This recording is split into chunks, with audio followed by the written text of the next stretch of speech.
మన ప్రభువును రక్షకుడైన యేసుక్రీస్తు పరిశుద్ధ నామమున ప్రియమైన సంఘం ప్రియమైన బిడ్డలారా, ఉదయకాల సమయం దేవుని వాక్యాన్ని ధ్యానించడం ముందుగా ప్రార్థన చేసుకుందాం. ప్రార్థన.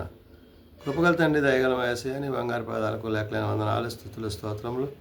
గతించిన రాత్రి అంతా నీ రెక్కల చాటుని కాచి కాపాడి సంరక్షించిన దేవా, ఉదయకాల సమయం సజ్జలు ఎక్కడి చేరి ప్రార్థించుండగా వాక్యమైన దేవుడు వాక్యం ద్వారా నాతో మాతో మాట్లాడి మీరే మహిమ ఘనత ప్రభావాలు పొందమని యేసునామమున నడుచున్నాను తండ్రి. ఆమేన్. ప్రియమైన సంఘం ప్రియమైన బిడ్డలారా, క్రిస్మస్ తరువాతి ఆదివారం కొరకు ఏర్పాటు చేయబడిన పత్రికా వాక్య భాగము అపోస్తలుడైన పౌలు హెబ్రీయులకు రాసిన పత్రిక 2వ అధ్యాయము 9 నుంచి 16 వచనములు ఈ విధంగా రాయబడినవి. క్రిస్మస్ తరువాతి ఆదివారం కొరకు ఏర్పాటు చేయబడిన పత్రికా వాక్య భాగము అపోస్తలుడైన పౌలు హెబ్రీయులకు రాసిన పత్రిక 2వ అధ్యాయము 9 నుంచి 16 వచనములు ఈ విధంగా రాయబడినవి. దేవుని కృప వలన ఆయన ప్రతి మనుష్యుని కొరకు మరణము అనుభవించినట్లు దూతల కంటే కొంచెము తక్కువ వాడిగా చేయబడిన యేసు మరణము పొందినందున మహిమా ప్రభావములతో కిరీటము ధరించిన వానిగా ఆయనను చూచుచున్నాము. ప్రియదేవుని సంఘమా, ప్రియదేవుని బిడ్డలారా, భక్తుడైన పౌలు హెబ్రీ సంఘానికి పత్రిక రాస్తూ మహిమా ప్రభావములతో కిరీటము ధరించుకున్న క్రీస్తు అంటే ఆయన దేవుని కుమారుడై దేవుని యొక్క రాజ్యములో దేవునితో పాటు నివసిస్తూ నిత్యము తండ్రి యొక్క సమస్తమైన ఆధిపత్యాన్ని కలిగి ఉన్న ఆయన మానవులమైన మనలను మరణంలో నుండి, చీకటిలో నుండి, పాపములో విడిపించడానికి ఆయన మనుష్య కుమారుడిగా వచ్చి ఉన్నాడు. కాబట్టి ఇక్కడ దేవుని వాక్యము సెలవిస్తున్న మాట, దేవుని కృప వలన ఆయన ప్రతి మనుష్యుని కొరకు అంటున్నాడు. అంటే మానవులందరి కొరకు ఆయన ఏం చేశాడంట? మరణం అనుభవించినట్లు అంటాడు. అందరి కోసం మరణం తానే చేసి, అంటే ఏంటి? తన ప్రశస్తమైన పరిశుద్ధమైన రక్తం చిందించి మనల్ని నీతిమంతులుగా చేసిన ఆ సర్వాధికారి అయిన దేవుని కుమారుని బట్టి చెప్తున్న మాట, దూతల కంటే కొంచెము తక్కువ వాడిగా చేయబడినను యేసు మరణం పొందినందున అంటాడు. అంటే ప్రభు మరణం పొంది దేని కొరకు? మన పాపముల నిమిత్తము, మన అతిక్రమముల నిమిత్తము మనందరం చనిపోయి ఉన్నప్పుడు మనల్ని విడిపించడానికి ఆయన తన రక్తాన్ని చిందించాడు అనే విషయాన్ని గుర్తు చేస్తుంది. కాబట్టి ఇక్కడ మహిమా ప్రభావంతో కిరీటము ధరించిన వానిగా ఆయనను చూచుచున్నామని. అంటే ఆయన మహిమా ప్రభావాలు కలిగిన వాడు, ఆయన సర్వశక్తిమంతుడు, సర్వాంతర్యామి, ఆది సంభూతుడు. కాబట్టి ఇటువంటి దేవాది దేవుని నీవు కలిగి ఉండటం నీకు ఆశీర్వాదకరమని విషయాన్ని పౌలు ఇక్కడ గుర్తు చేస్తూ, ఎవని నిమిత్తము సమస్తము ఉన్నవో, ఎవని వల్ల సమస్తము కలుగుచున్నవో ఆయన అనేకులైన కుమారులను మహిమకు తెచ్చుచుండగా అంటున్నాడు. అంటే ఆయన యందు విశ్వాసం ఉంచువాడు, ఆయన యందు నిరీక్షణ ఉంచువాడు అతడు ఎలాంటి వాడు అవుతాడంట? రక్షణలోనికి కొనసాగుతాడు, రక్షణానందంలో నడుస్తాడు. అంటే హృదయ పరిశోధకుడు ఆయనే. కాబట్టి ఇక్కడ దేవుని మాటగా, దేవుని ఉద్దేశముగా పలుకుబడుతున్న విషయాన్ని మనం చూసినప్పుడు అక్కడ అంటారు కదా, ఎవని నిమిత్తము సమస్తమును ఉన్నవో, ఎవని వలన సమస్తమును కలుగుచున్నవో ఆయన అనేకులైన కుమారులను మహిమకు తెచ్చుచుండగా అంటున్నాడు. అంటే అనేకులైన కుమారులను, మరి పిలువబడ్డవారు అనేకులు, కానీ ఏర్పరచబడ్డవారు కొద్దిమందే. కాబట్టి ఇక్కడ పౌలు చెప్తున్న మాట, మహిమకు తెచ్చుచుండగా వారి రక్షణకర్తయను శ్రమను, అంటే శ్రమల ద్వారా సంపూర్ణునిగా చేయుట ఆయనకు తగును అన్నాడు. అంటే మన శ్రమలన్నీ ఆయన భరించి ధరించి మనకి క్షమాపణ దయచేసి మనల్ని ఆయన విడిపించాడు. కాబట్టి అట్టి రక్షణ మనం పొందుకున్నాం, క్రీస్తుని బట్టి విమోచన పొందుకున్నాం. నేడు మనము ఏది చేసినా అది దేవుని యొక్క చిత్తమై ఉన్నదనే విషయాన్ని గుర్తిరిగి పౌలు ఇక్కడ అంటాడు,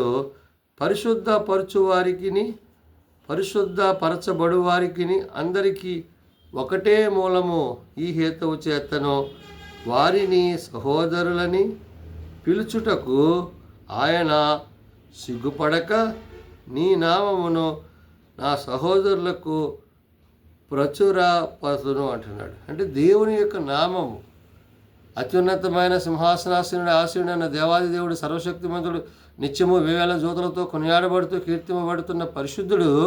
ఆ పరిశుద్ధ దేవుని గురించిన విషయాన్ని ఇక్కడ పౌలు చెప్తున్నాడు.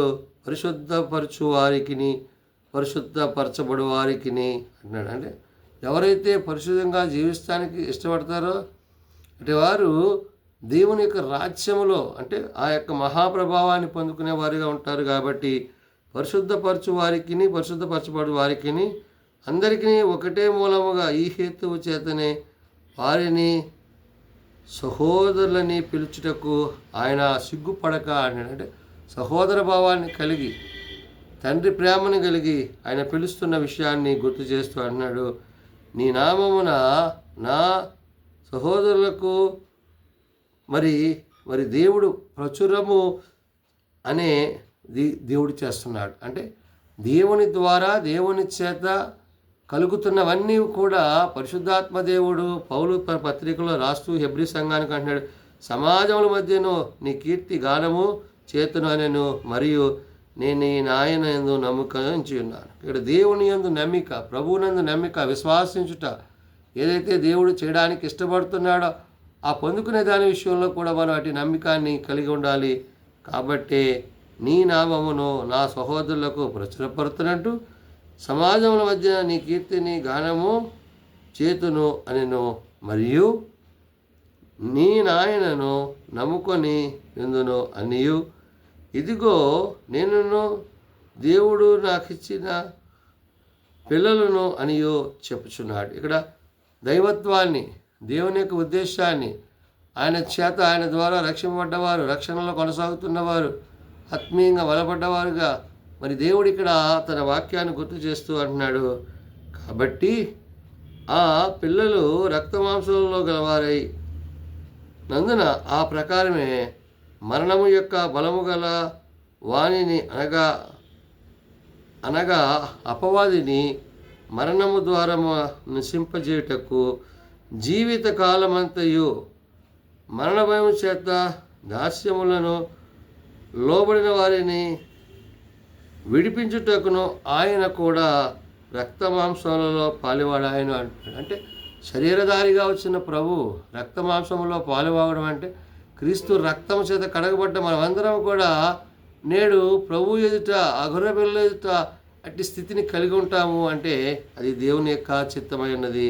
అందుకనే కనికరమును నమ్మకమును ప్రధాన యాజకత్వానికి అనగా దేవుని యందు, దేవుని మాటలు యందు ఆయన బిడ్డలైన వారికి అనుగ్రహింపబడుతుంది. అందుకని చివరిగా అంటాడు, ఎలా అనగా ఆయన ఎంత మాత్రమును దేవదూతల స్వభావమును ధరించుకొనక అబ్రహాము సంతాన స్వభావమును ధరించుకొని ఉన్నాడు. అబ్రహాం అంటే విశ్వాసులకు తండ్రి. అంటే అట్టి విశ్వాసాన్ని మనం కలిగి ఉండాలి.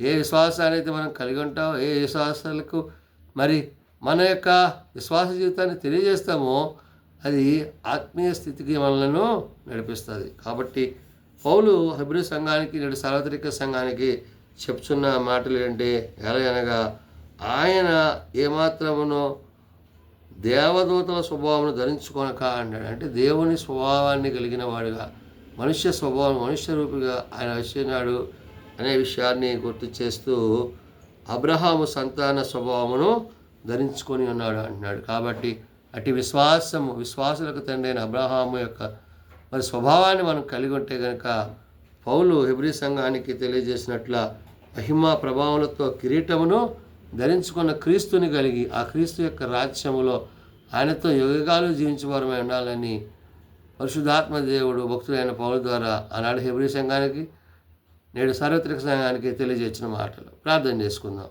ప్రేమ నమ్మకం కలిగిన మా తండ్రి, కృప కలిగిన దేవా, అవును నాయన, మనం నిన్ను స్తుతించిన నీ వాక్యం సెలవిచ్చినట్లు మన్నైపోకమనిపోయినైనా అకున్న వాటన్నిటిని నేను విడిచి ఎందు శ్వాసంలో వచ్చుటకు సహాయం తెచ్చేయండి.